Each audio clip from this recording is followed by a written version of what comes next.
Good afternoon, everybody. Obviously, not a good one again. I'm going to have to seriously consider not doing the match reactions anymore. It's not boding well at all. Yeah, a bit of a disappointing day. Obviously, losing a game. We sort of played relatively okay. We're just very, very wasteful. And Bruno obviously missed a penalty. There's a couple of injuries that we need to talk about. Really, really disappointing day. Obviously, it's an early start, and our weekend is ruined already. But anyway, listen, we'll see you on the other side.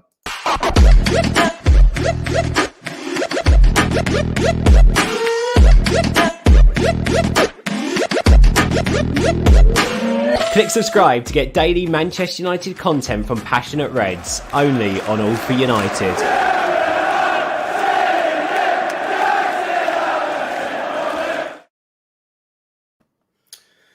Afternoon, everybody, or morning for Hammer, as it may be. I know you're up bright and early to watch this one, buddy. Sorry, it's not been what you wanted.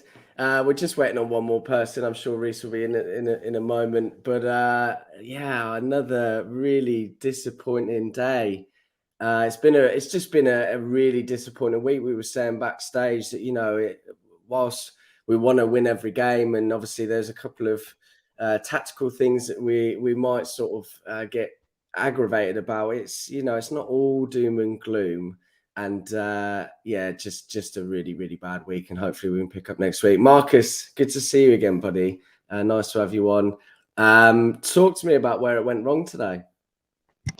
Yeah, I think there's a lot of ways you could poke holes in today's performance. Obviously, there's no need to be overtly negative. I understand everybody's frustrated, but I think one of the biggest problems today is I feel like if I'm Ole Gunnar Solskjaer, I'm looking at some of my senior players. A few players were very wasteful. Obviously, Mason Greenwood's the first one that comes to mind.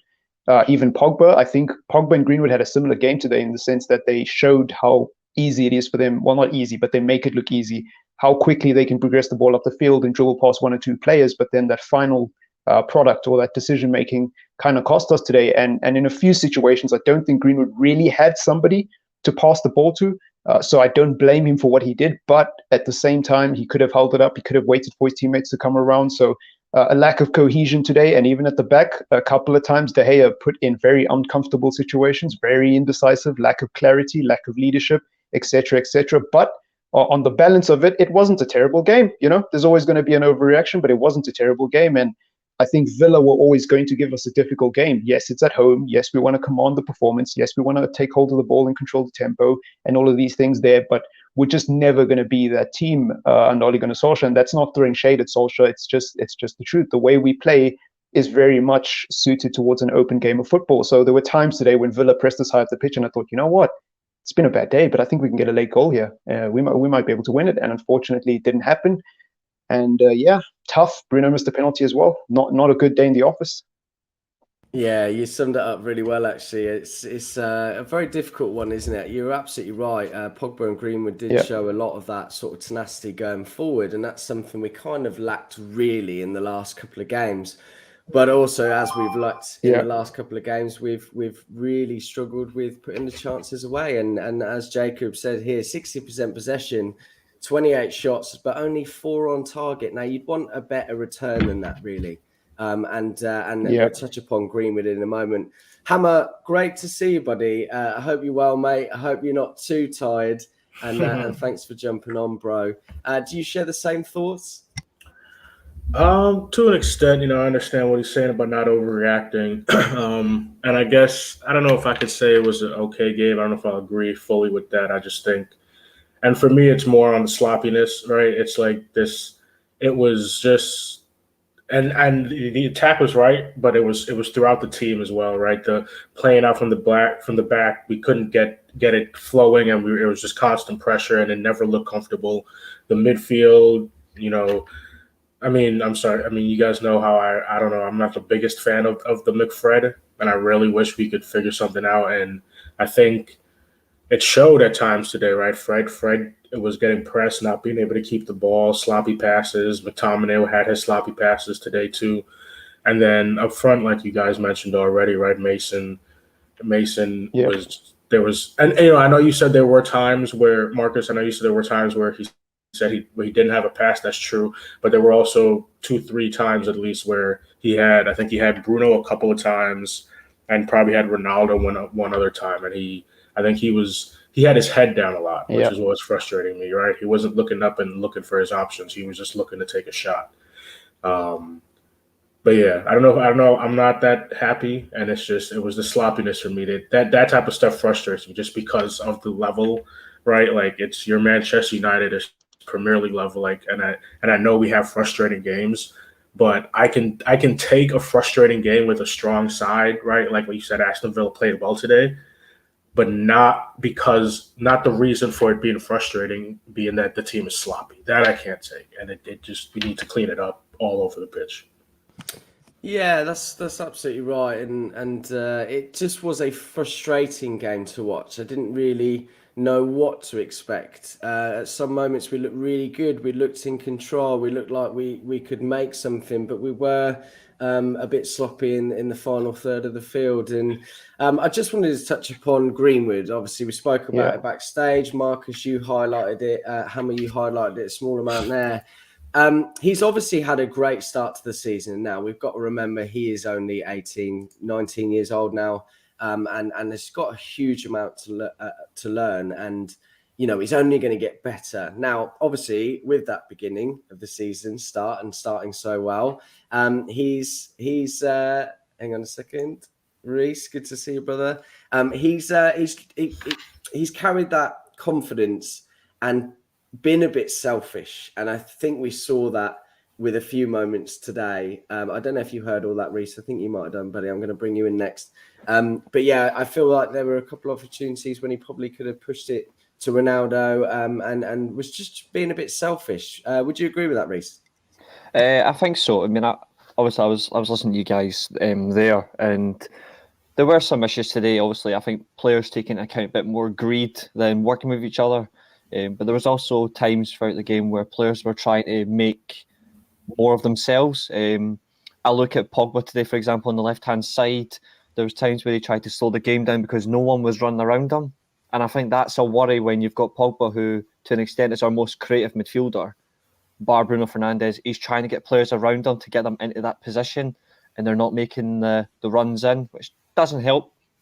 I'm not going to necessarily single certain players out today, because it's just overall the team performance wasn't up to scratch and it just didn't show. Yes, we had 28 shots, but were any of them really convincing?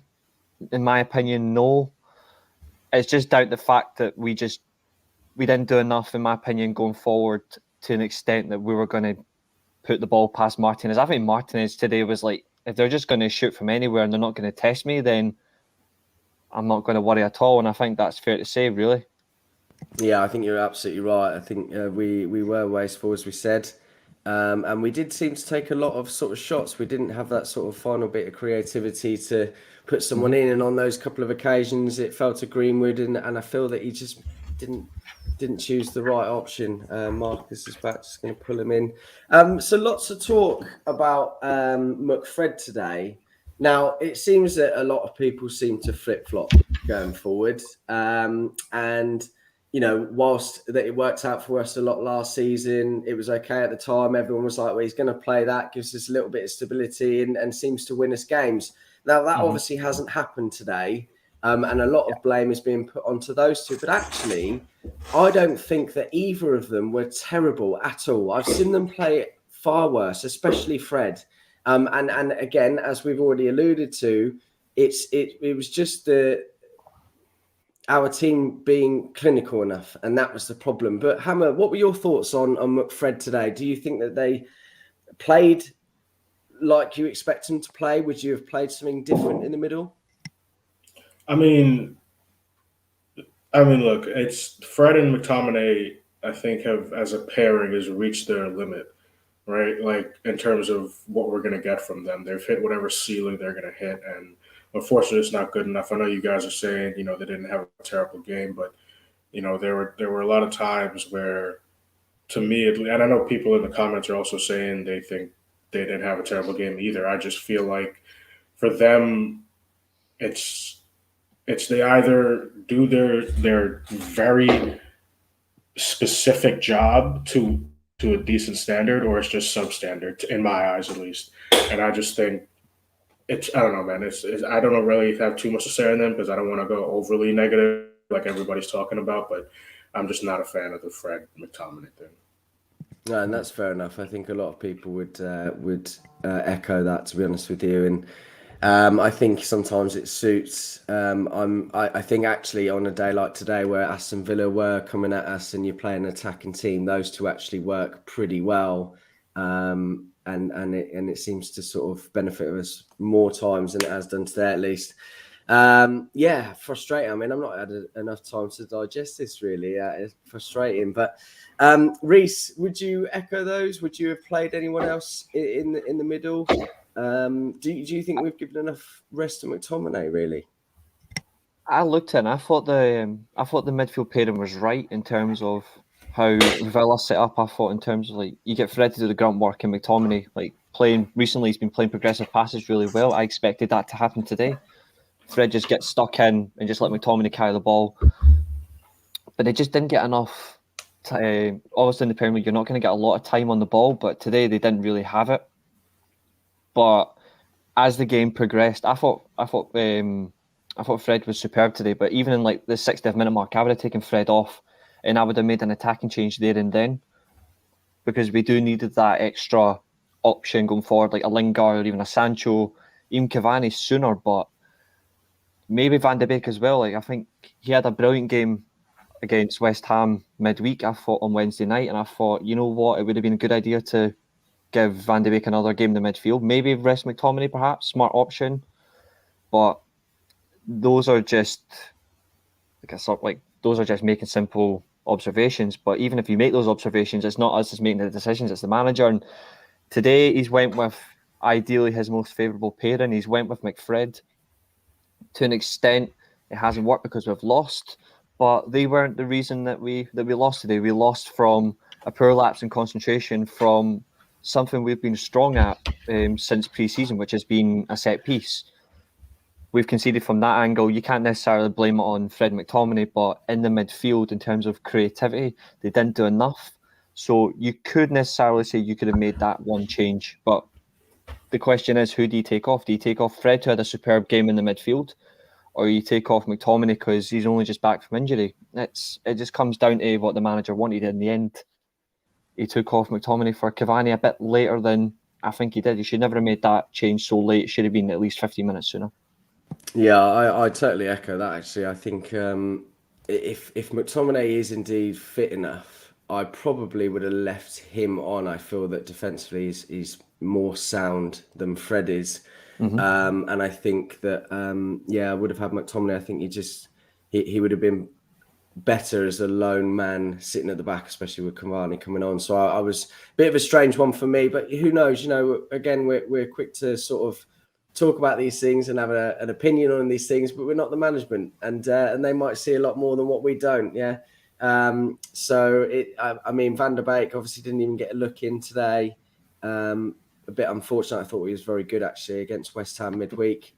Mm-hmm. And but again, he wouldn't be able to be the lone man? Would he have worked better in front of McTominay or Fred?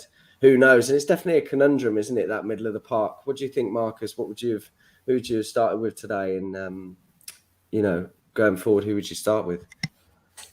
I mean, you guys know the positive Donny propaganda has primarily come from me over the last few days, but I think you know what it is with McFred. I think Hammer was spot on. Like, they weren't bad; they were just okay. And the question we need to ask is, okay, good enough for Manchester United? And you know what I think about it? Sometimes it's not bad that you have 6, 7 players having decent games, as long as 3 or 4 of your senior players carry the game and have superb games. Like, having a decent game is not a bad thing. And I think people think that's an insult to McFred.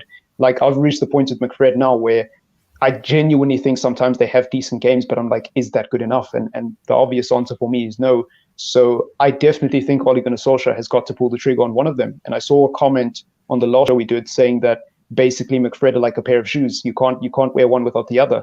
And to a certain extent, I can see why people would think that. But for me, that I just don't know. I just don't agree with that, because I feel like if you have Fred and Donny next to him, Donny can be tenacious. Donny can get interceptions. He can grow into that role if he's given the time he needs and given a clear instruction. Because the reality is Fred and McTominay are not central defensive midfielders. They're not specialist holding midfielders, yet everyone praises them for their defensive work because they've grown into that role. They've been given the opportunity to play in there week in, week out. My question is, why can't Donny get the same level of patience? And why can't Donny get the same level of, opportunities to prove himself in the midfield? Furthermore, I just think we're very wasteful going up the pitch. Like Reece said there was so many times where we were pressed high up the pitch and McTominay and Fred just didn't have the ability to pass through tight spaces. There's no intricacy with Manchester United. There's no methodical progression of the ball up the field. It's always just a long ball and hope for the best. And that is really frustrating. And I feel like a player like Donny would solve that issue. Now, yes, he could be a defensive liability, but if you're getting a hold of the ball more and you're progressing the ball up well, then you'll have more possession. And by that logic, you won't have to defend as much, in my opinion. And that's what we saw against West Ham. There were moments in that game where we didn't really have to do much defending because we were on the ball. We did dominate possession. And that's what I want from Manchester United. Nobody's asking you to dominate for 90 minutes, but have a little 10-minute period where we suffocate the game, we control the tempo, we look like the home team, we have the better players, and we boss the game. And we didn't get that today. And like I said, I don't mind open games usually because I think it suits Ole Gunnar Solskjaer's style of play. But today you saw the problem with it when Pogba's not really quite at the races, when Greenwood not really best with his decision-making. Ronaldo was a bit of a ghost today as well. It comes crashing down. And I feel like it all starts at the midfield because historically, Manchester United's best players have always been in the midfield. Scholes, Carrick, Roy Keane, etc. There's a long list of players who won us games because of how calm they were with the ball in the midfield. They knew when to hit a 60-yard diag, and they knew when to keep it simple, pass it short, recycle the ball, give it back to the back four, etc., etc. And like I said, even in defense, we were a bit indecisive today. There was a real lack of clarity. And that's concerning because it's the first time this season where I can say, I don't know what we were doing today. Because usually I can explain, even though our tactics aren't so sophisticated, I can at least give you an answer as to what we were trying to do. But today, there just seemed to be a conflict of interest because even I genuinely believe McFred went bad, but they just weren't good enough. You know what I mean?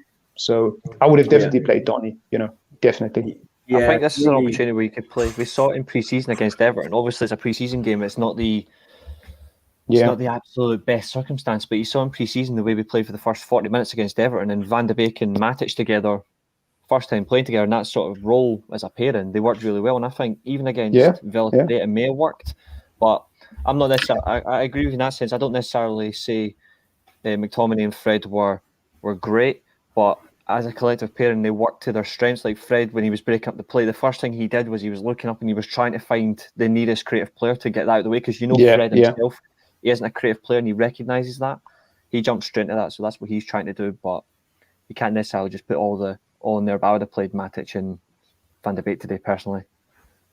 Sorry. Can I also just say that's exactly why I would keep Fred in the team and play Donny next to him, because I think Fred, if he has someone next to him who he can just give the creative responsibilities to, he's actually not that bad. Like I've seen him sometimes playing with Pogba in the midfield, and he's very quick to give the ball to someone else, and that's what he can do if he has a Donny or a Pogba or a Matic next to him. But so I think Fred could work with someone else, but that's just me. Yeah, very, very good points, mate. Thank you very much. And the couple of points that you said, Marcus, that I'm going to touch upon now quickly. And you answer the questions, so I'm going to ask the other two first. If you had to choose one of Fred and McTominay, because obviously we've had this discussion many times. If you've seen the shows before, you'll know we've had the midfield dilemma discussion on numerous occasions, and it's obviously not working. So if you had to choose McTominay or Fred to play the majority of games, I appreciate it's not going to be every game, and different games are different, and you have to set up differently. But who would you choose as that lone man? And then obviously, would you play Van de Beek with them? Hammer, you go first, bro. Very quick. I would go McTominay, and then it would probably be Donny, or I've said before, I want to see, like, when we're fully healthy, like Rashford comes back and everything like that, I kind of want to see a midfield of Pogba and McTominay, but that's me. Reece? It is a tough one. It is actually, because I look at what they both bring. I would love to just go straight for. Obviously, I like Fred a lot, but I would also say in terms of what McTominay brings, he does bring a good carrying ability, and he is good when he drives forward. That's why I like playing him further forward in that sort of box-to-box role rather than defensive. But I think if you had to choose, you want the player that's got the better control in the midfield, really. So I think I think at times you're going to have to choose McTominay, but I think it just depends on the opposition. Personally, I mean, I like both, but it depends on who you play them with, and that it's just a manner of speaking. It just depends on the opponent. They're going to work. Sometimes they just won't. But if you had to say personally, probably McTominay. Even though I do like Fred, I defend Fred with my life, to be honest. Yeah, I think I'd probably go with McTominay. I think he just dictates a little bit better. I think he's more defensively sound, and gives away the ball a little bit less. But he hasn't got the same tenacity as Fred, and this is why they sort of work well together, because whatever McTominay lacks, Fred brings, and whatever Fred brings, McTominay lacks. You spoke about as well, Marcus, the 90%, you're not going to dominate a game for 90%, and you want to be able to just take it by the scruff of the neck. And I think that was there today. I don't think that wasn't there. We did control the game pretty well. It was just our chances that we lacked. Anyway, I'm going to move on to some injury concerns, obviously, we have now, as well as being beaten 1-0 and having a terrible result. We've also lost potentially Luke Shaw and obviously and Harry Maguire, and we don't know how long they're going to be out for. Now, what I will say is Varane over the last few weeks has been excellent. I think he really has helped that defence hugely. Now, this is obviously, depending on how long Maguire's out for, this is now an opportunity for Lindelof to potentially step up and show that he can work well with Varane. I think Maguire has been a little bit shaky the last couple of games. And it's up to Lindelof now if Maguire is indeed out. Hammer, defensively, do you think we look far better? We look a lot more sound, and obviously set pieces don't seem to be much of a problem. Yeah, I think Varane's experience and playing, and I think he definitely learned a lot playing next to Ramos for so goddamn long. So what was he, like in his early 20s when he went there? Like, that's ridiculous. The amount of time he's played with him, or younger than that. But I think we've looked better. I think the set piece coach is slowly going to start getting his credit if we continue to be a little bit more solid on both ends with our set pieces. But these injuries or potential injuries, hopefully it was more of we took them off precaution to stop it from getting worse type situation. But two of them at the end of last season, for a lot of last season, were very solid in our defense, and getting Maguire in to finish off that defense was going to be the thing that I think a lot of fans were excited about. So if the two of them go down, it's going to be interesting.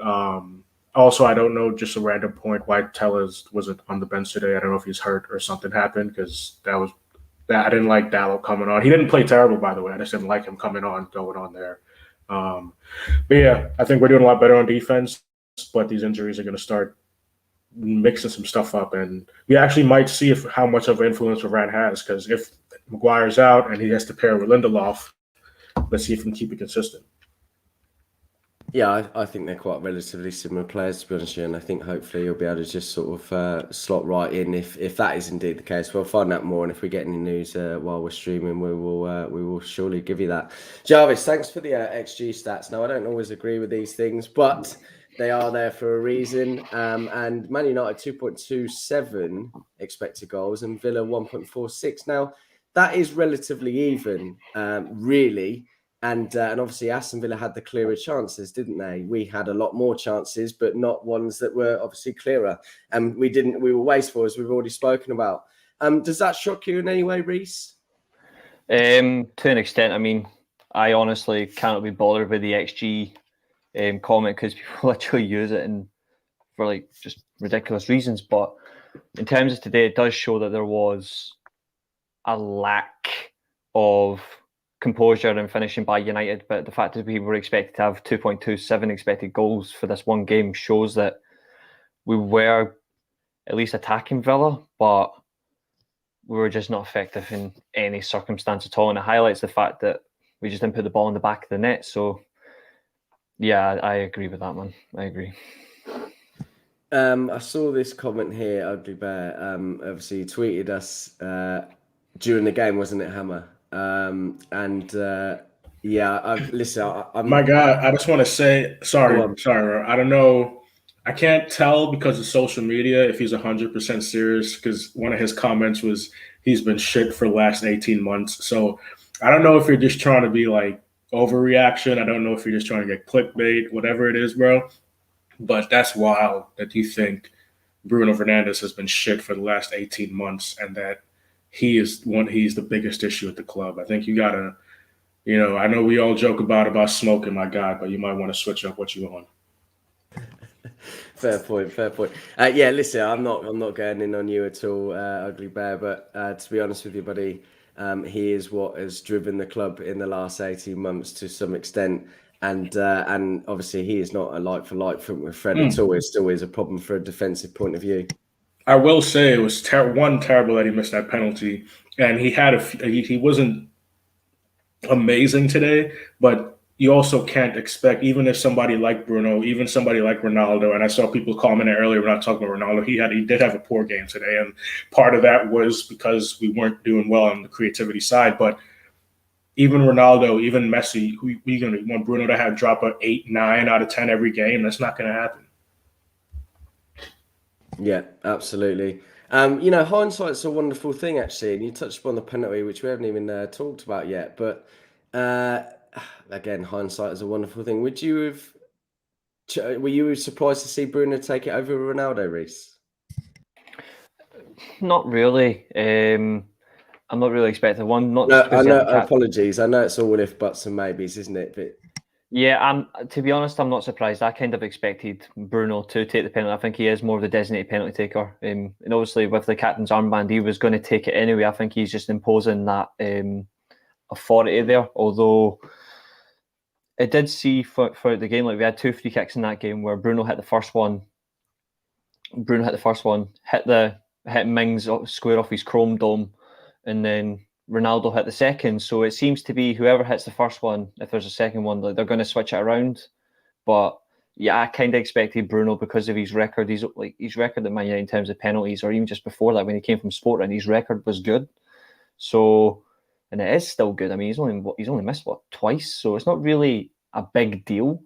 But unfortunately today he has he has missed it, and obviously instead of potentially getting 1 point from then rather than losing all 3, we have unfortunately lost the game. But I kind of expected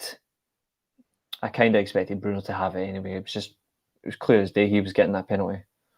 Yeah, I agree. Either one of them, it's just one of those things. Cool. I'm sorry, real quick too. This about Ugly Bear. Man, also, I'm not saying McFred was the issue or the reason today. I will admit I'm just not, and I said it, I'm just not a fan of them. And I know how everybody else on the panel in the chat do feel about Fred. Like Reese said, he'd defend him. The reason that I sound so negative towards them is because in Fred's case, I'm on the complete other spectrum of Reese. Like I would have sold Fred this summer to fund getting a better defensive midfielder.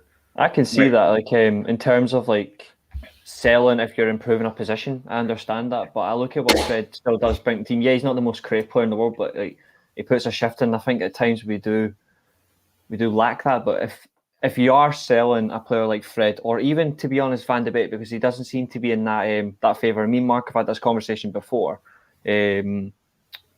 And I've always said, if we're not going to use a certain player, at least if you are going to replace him, you bring them in somebody who will go straight into the team and they go into the position you're trying to improve. But even for Van de Beek at the moment, I would keep him to see if he can force his way in. I still think he can. But with Fred, if you are going to move him on, it's going to be difficult because of the amount of money we'll probably ask for him. I think we will ask for about 35 million for him when necessarily you should be looking at 25. It's just a matter of, if you sell them, even though we've made some good signings lately, do you still trust them to get the midfielder that actually improves the team as well? Because that's the thing. It's all about how you want to build your team from that position.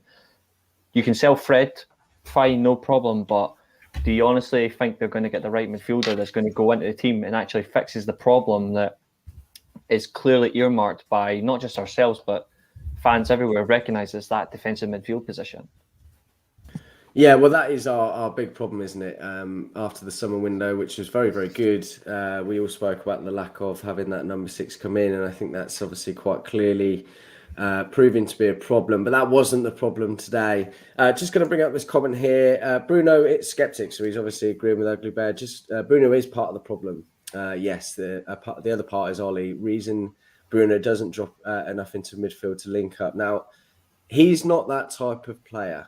okay? He is not going to drop back. He shouldn't be dropping back. He is a number 10, false 9, essentially. And he is not that player that's going to drop back. If he is dropping back, that's a problem. That's a problem that we shouldn't be having, and he shouldn't be doing that. Now, I can't agree that in the last 18 months he's been poor. He absolutely hasn't. I said this earlier. Everyone else would agree with me. But what you will get with him is, because he is a risky player, because he is that type of player, he is going to misplace passes a lot. He is going to maybe lose the ball, because he's it's like when you're driving a car, okay? If you go into a corner aggressively, there's going to be a huge risk there of spinning out or something like that. And it's the same with Bruno, right? If you're playing aggressively, you're trying to do quick movement, quick touches, get it forward and be that man. A risk is a risk for a reason. Yeah, you're going to lose the ball. And I'm quite honestly a little bit sick and tired of hearing Bruno is the problem. He's absolutely not. It's why I like watching him, because like, the fact that he is taking these risks, he is trying to make the most of something in a situation where it may not necessarily work. Like, football is dependent at times on moments. Games are decided at that particular time. So the fact that he is trying to make the most of a situation, yes, it's going to have a potential detrimental effect where maybe if it doesn't work, the defence of the opposition picks up and they break at us. But we've got the players to deal with it. It's just a matter of what we do with him. And if you keep him further forward where he is most effective, he is going to cause a problem. And he's done that since he's came to United. Marcus, this comment here. We lost 2 semi-finals and a final in the last 18 months with Bruno. Look, it's so easy for us to say that. I think we wouldn't have been in finals without him, without Bruno. So do you agree with this comment here? Yeah, I mean, comments like this make me laugh, because it's like there's 11 players on the pitch, including 4 coaches and a manager, and we want to single out the player who has the most goal contributions since arriving at the team. It's actually hilarious. I mean, forget goals and assists. What Bruno Fernandes brings to that team in terms of attitude and mentality is something we lacked before we signed him. Only under Herrera, if I remember correctly, really had that fire mentality with him, that passion, that desire, that player that makes you look like he cares about the badge and he's running around. And yes, passion shouldn't be worn as a badge of honor at Manchester United. We'd all run and basically die to play for Manchester United. That's part and parcel of being a United player. But Bruno is so much more than that. And I'm honestly fed up and tired of explaining this. But people who didn't watch him at Sporting, or people who didn't do their research, it's almost like they're holding Bruno up to a standard that he's just never going to be. He is a risk taker. He is the type of player who's a bit hit and miss. I always like to liken him similar to a player like Ryan Giggs, because Ryan Giggs, growing up when I used to watch him, and many of the older fans might agree, maybe some of them would disagree, he was a percentage player. He would run at a player and he'd probably 7 out of 10 times fail. But the 3 times he does get past the player, and the 1 time he does get through on goal, he might score. And that's what made him such a great player, because he was able to replicate that time and time again. And that's what Bruno Fernandes does. Furthermore, today, yes, we can say that Bruno didn't drop deep. Yep. Marcus, just very quickly, I'll let you carry on just a moment. This is the thing, isn't it? If it's like when you go to a restaurant, right? And it's shit, you're more likely to pick up on those things, talk to your mates about it for it being shit, as opposed to all the good ones, right? And this is the same typical analogy, isn't it? With a player, you're always going to pick out the things that he doesn't do as opposed to what he does do. Yeah. And again, look, I'm not saying McFred were the problem today, but if you're looking in terms of a long-term solution at Manchester United, it is very, very clear that we need a ball-playing holding midfielder. It really isn't rocket science. Bruno Fernandes wouldn't have to drop in deep if the 2 players playing in the middle of the park knew how to progress the ball up the pitch, use the wide areas, look at Wan-Bissaka, look at Luke Shaw on the overlap, etc., etc. Too many times when there is an extra pass, we go for a long ball, and that's clearly a tactical thing. And Ole Gunnar Solskjaer is clearly happy with the way Bruno plays, because he wants Bruno to run in behind. He wants to use Bruno's goal-scoring ability and the fact that he's able to get assists, and he wants him high up the pitch. That is a tactical thing. Now, you might not agree with it. You might think it's naive, but that's on the manager, and that's what the manager wants to do. That is not Bruno Fernandes' fault. He actually did play quite deep at Sporting. Some people even said he was an 8 at Sporting, and similar to Donny van der Beek, there was a debate about where Bruno actually plays, because he used to play deep for Sporting. So I am tired of repeating the same thing when it comes to Bruno. But, these people who hate Bruno Fernandes, like I said, where was Ronaldo today? Where was Pogba? Where was Greenwood? Why are we singling out Bruno? Scapegoat FC, isn't it? It's just none of them in particular were effective today, but you're trying to fit all these players into a team where at times it's going to necessarily upset the balance of the squad. You have to think about what team fits. And I look at McFred, for example, and I think this is a fair point.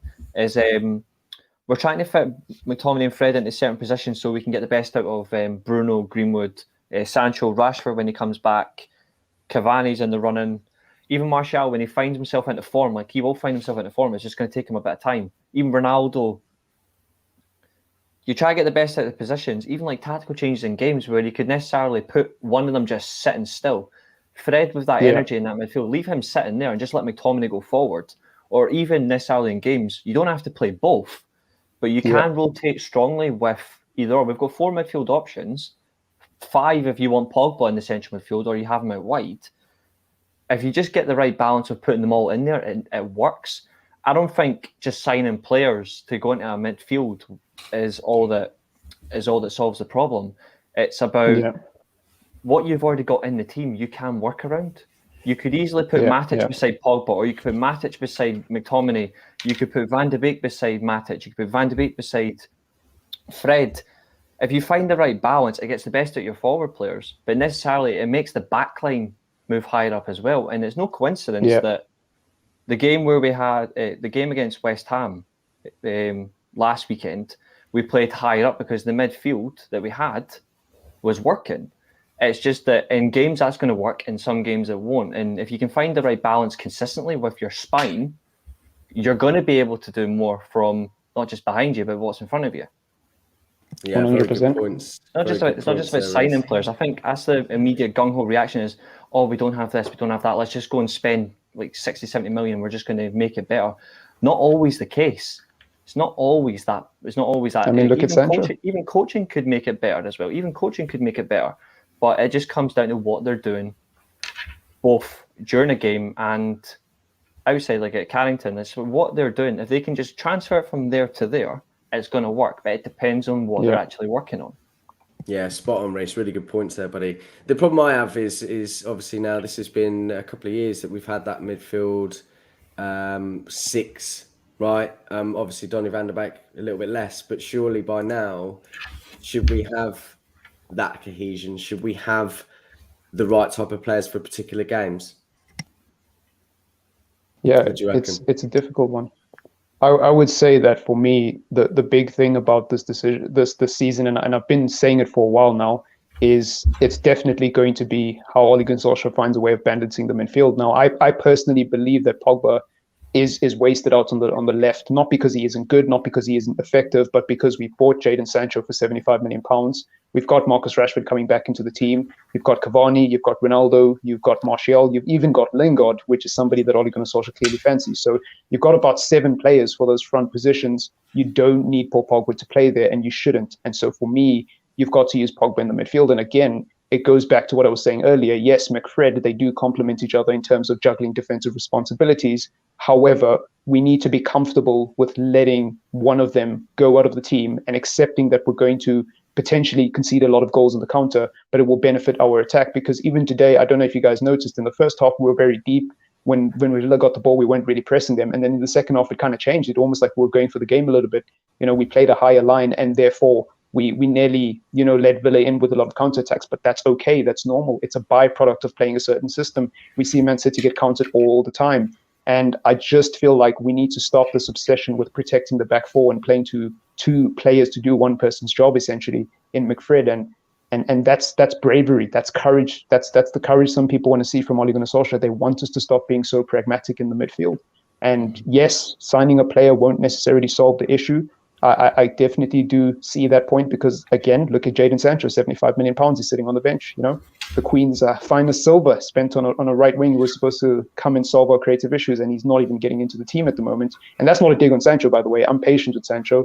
I will give him time, and I've written off these first 5 games because I'm not going to call him a flop or anything like that. But it reiterates the point that we've got the quality in this team. It's just about finding the right balance. And I genuinely believe if Ole Gunnar Solskjaer just is a little bit more courageous with these team selections and stops playing with Fred, we can mount a serious title charge. But will he do it? We'll just have to wait and see. I mean, the cynic in me says no. Just on that point quickly, I think that he's not quite assured enough in McFred and McTominay, either of them actually, which we spoke about earlier, to play one as a lone. I think the idea of a 4-2-3-1 is that you'd have one man really 4-3-3 on the ball. Okay, and then you go back to 4-2-3-1 when you're off the ball. Okay, but because McTominay and Fred aren't really astute enough defensively, it doesn't quite work in some games. Like today was obviously a prime example. Listen, I'm not going in on McFred. This isn't their concern today. I was just trying to defend them a little bit and talk about and elaborate on the midfield issues we do have. Just want to read out a couple of comments. Bruno is our best player, no doubt about it. This is a mentality issue within the team. I kind of agree with that. Thanks for joining in, by the way. I haven't seen your name pop up before. Talk MU, really great to have you. I kind of agree with that. I do think there is a mentality issue at the moment. I think that stemmed from midweek, really, even before the West Ham game last weekend. Fortunately, we came out on top and David De Gea made a save, right? And sometimes you've got to win some, sometimes you've got to lose some. But I think it stemmed from there. Played poorly in midweek. And this is, this is a tough week for us. Now, for me, with lots of people